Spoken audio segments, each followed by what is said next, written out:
After Zandvoort, Oscar Piastri had a 34-point gap over Lando and a 104-point gap over Max. Fast forward just 5 races later, and not only has Lando overturned that deficit to now lead the Drivers' Championship, but Red Bull's resurgence has also seen Max close the gap to just 36 points, with 4 races still to go.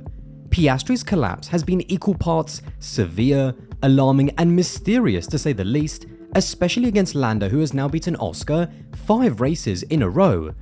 After Austin and Mexico, we now have more answers as to what's caused this dramatic fall-off. However, what we don't know crucially is, will Oscar still be capable of turning this around to rescue the championship that looked almost a certainty a few races ago? The first thing that I want to mention is that if we take Austria as a 0 point for 2024 and 2025, even though Oscar is a more developed and experienced driver this season, there is a worrying trend that is beginning to repeat. Last year, Oscar had a mid-season purple patch with multiple podiums and also his first 2 wins in Hungary and Baku. He then sharply declined to the end of the season whilst Lando continued to fight for the title and only scored 1 podium in Qatar. In 2025, his season is almost beginning to repeat itself, in that once again he had a mid-season purple patch fighting for the win in Austria, only losing out in Silverstone due to his penalty, winning in Spa, only losing out in Hungary to the alternative strategy, winning in Zandvoort, and then even in Monza and Singapore, he was only a 10th slower than Lando during Qualia Monza, and had he not been pushed out of the way during the opening lap, he would have gone on to beat Lando and finished 3rd in Singapore. The point is that in the Americas, it looks like his slump is once again beginning to repeat itself, which is not only confusing in terms of why it's happening and if it's going to continue, but also potentially disastrous for his title hopes.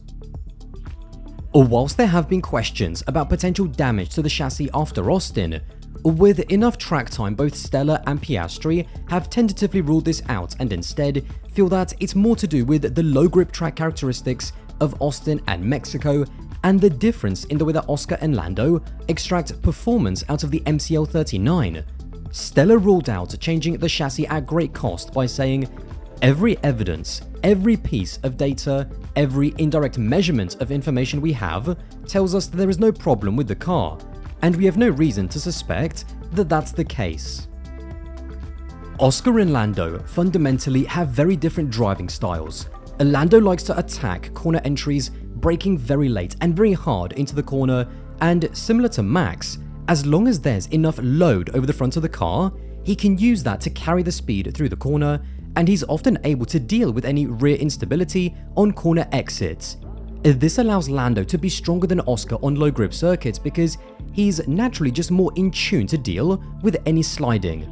Oscar, on the other hand, likes a more neutral balance. When he is confident, he can rotate the car with very minimal steering inputs, and not only does that allow him to get onto the power a lot earlier, but it also means that he's not sliding and overheating the tyres too much either.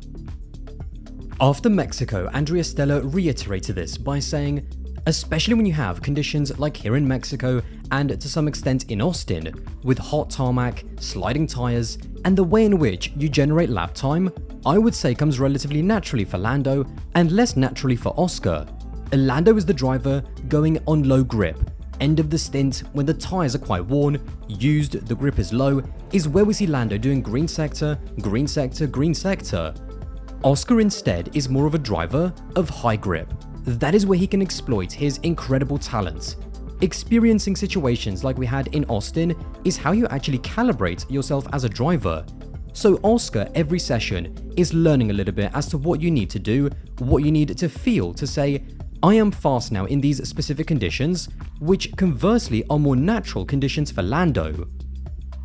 During FP2 in Mexico, Tom Stallard, who is Oscar's race engineer, provided even further proof of this disparity because in talking about where Oscar was losing time to Lando, he said over the team radio, he is challenging the braking and rear slips more, a bit like Austin, but a smaller difference. That indicates that Lando on a low grip track was more confident to brake later in the very heavy braking zones of turn 1 and turn 12, and then was also able to deal a lot better with the rear slip than Oscar as well. And now, ironically, This was actually something that Lando was struggling with at the beginning of the season. McLaren wanted to improve the performance consistency and, more importantly, the tyre wear of the MCL39, but by doing so, the way it needed to be driven suited Piastri more than it did Lando. To help Lando, the team brought a front suspension upgrade in Canada to give Lando the feeling that he wanted. And whilst Canada itself was a disaster for Lando, he did then go on to win 3 of the next 4 races. And now, it's important to note, however, that Oscar has continued to use the old suspension geometry and has opted not to go like for like with Lando. This is entirely by choice, because the old geometry continued to give him the feeling he wanted from the car, but it paints a picture of how, despite the fact that the McLaren clearly has a lot of raw pace, the way you have to extract that pace from track to track is very different depending on the conditions, and unlike at Red Bull, McLaren is also playing a very difficult balancing game in trying to accommodate 2 different driving styles from one car to ensure that both of their drivers get the feeling that they want and can equally fight for the title. Whilst driving styles, car characteristics and track conditions make up the bulk of why Piastri is struggling, we also have to talk about the mental side. Oscar is someone who keeps his cards very close to his chest in that, unlike someone like Lando, he doesn't express his feelings as much as the other drivers. The more I think about it, the more I feel that what happened in Monza with the team orders debacle and any conversations they had after the race somehow affected Oscar mentally, and maybe in a way, as Lando has now stolen the momentum in the title fight, maybe it still has continued to affect Oscar.